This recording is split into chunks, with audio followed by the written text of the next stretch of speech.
देखिए, मैं ज़्यादा इस विषय पे बोलूँगा नहीं। परिवार का मामला है और मैं कभी भी सहज महसूस नहीं करता परिवार की बातें सार्वजनिक तौर पर करने के लिए। पर दुर्भाग्यवश ये घटना चक्र कुछ ऐसा घटा है कि उस सार्वजनिक तौर पर वो बातें बाहर आई हैं।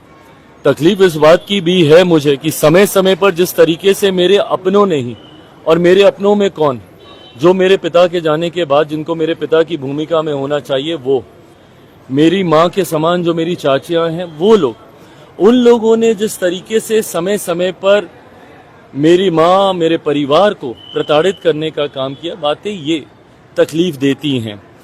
ऐसे में कुछ समय पूर्व महत्वाकांक्षाओं के लिए, कभी राजनीतिक महत्वाकांक्षा तो कभी आर्थिक महत्वाकांक्षा, इससे पहले भी मुझे मेरी माँ को इन लोगों ने घर, पार्टी, सारी जगह से बेदखल करने का काम किया राजनीतिक महत्वाकांक्षाओं के लिए, केंद्र में मंत्री बनने के लिए। और आज मेरी बड़ी माँ को घर से बाहर कर रहे हैं आर्थिक महत्वाकांक्षाओं के लिए, संपत्ति पर अपनी दावेदारी पेश करने के लिए। कोई दिक्कत नहीं है, तब भी मैं उम्र में इनसे छोटा हूं, तब भी सर झुकाकर मैंने इनकी बातों का सम्मान किया था। इनका जो फैसला था मैंने उसको अपने सर आंखों पर रखा। इन्होंने मुझे मेरे घर से निकाला, मुझे मेरी पार्टी से निकाल दिया, मेरे पिता की बनाई पार्टी का नामो निशान समाप्त कर दिया। जो आदरणीय चाचा जी ने कहा मैंने सब स्वीकार किया। पर आज जब मेरी माँ को भी आप इस तरीके से निकालेंगे, बेटा हूं ना, तकलीफ तो होती है।